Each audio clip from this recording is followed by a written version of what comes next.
Right, now we're going to start with question 9, which is the last question on this paper, 2019 again. So A-level 2019 AQA. This question is about different pH values. For pure water at 40 degrees, pH is 6.67. So a student thought that the water was acidic. Explain why the student was incorrect. Determine the value of Kw at this temperature. So the first thing you know is when the water is pure, Kw is equals to H, the OH concentration and H plus concentration are exactly the same. So there's equal amounts of, instead of put equal here, just say Kw, so the concentration of H plus and OH minus are the same in pure water. Good, that means that equal amounts of H plus and OH present, okay?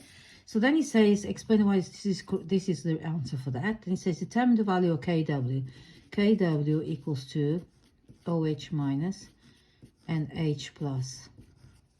Okay, because we know that the concentration are the same, we can represent Kw equals to square root of H plus, like that, because they're both the same. So now we're going to work out Kw. So we know the H plus they give you. Let me just see if it's there. So it says pH is 6 point, if pH equals 6.67, H plus is going to be 10 to the minus 6.67, yeah? And then, when you do this calculation, the concentration of H plus equals to 2.138 times 10 to minus 7, okay? So you work out H plus, then you plug the H plus in this equation, so you find Kw, okay?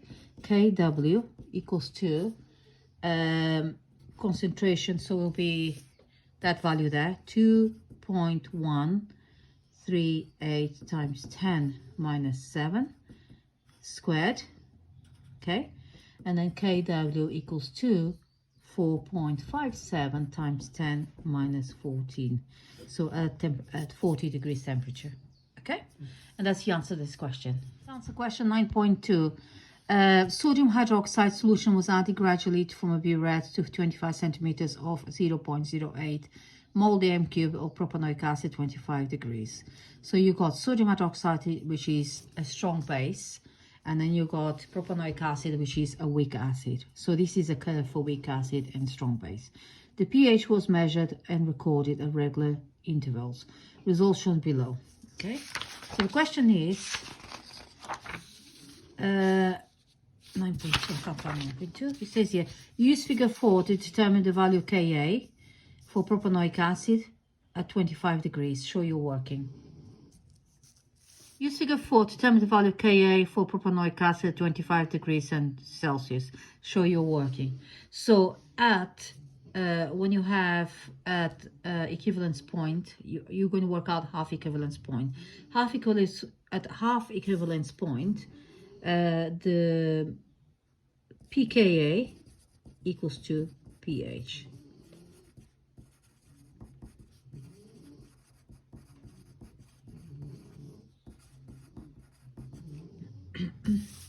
If you look at this graph, you can see that half equivalence point is about here, which is about 19.5.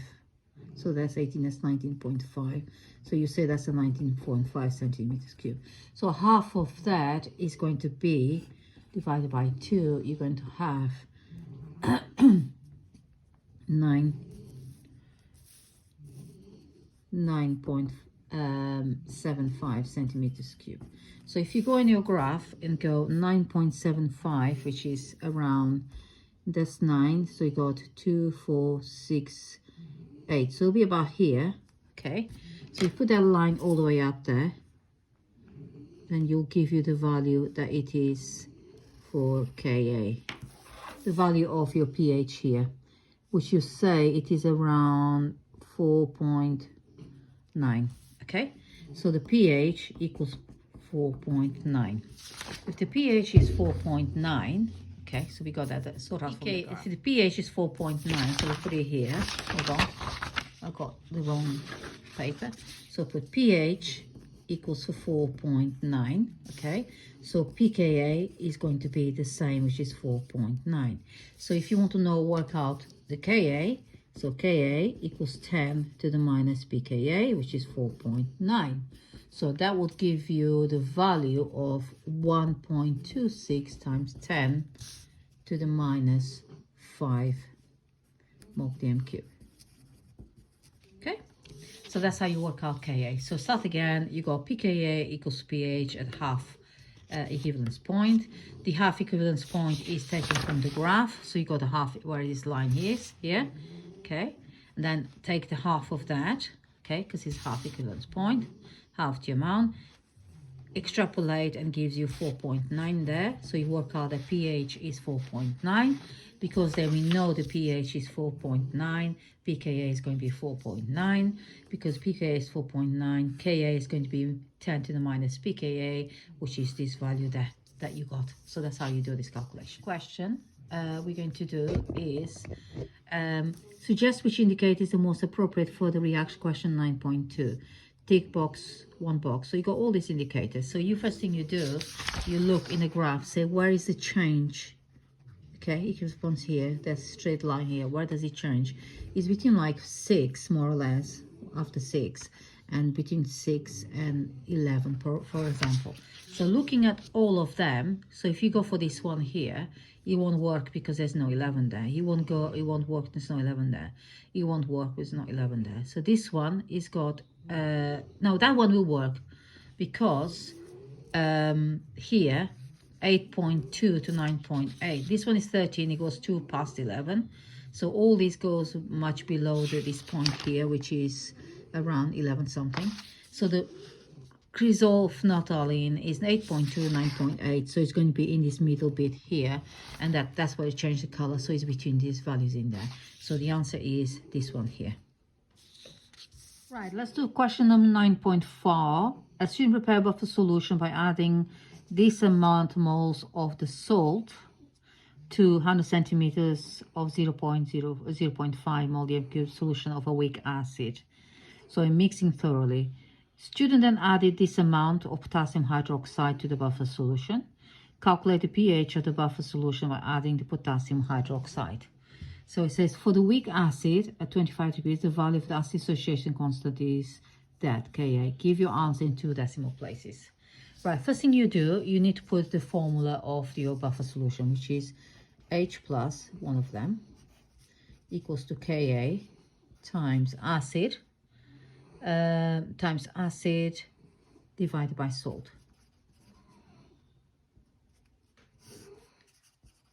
Concentration of acid divided by concentration of salt. So how does this work out? If you got acid, I'll put it there, HS, have I got HS? HX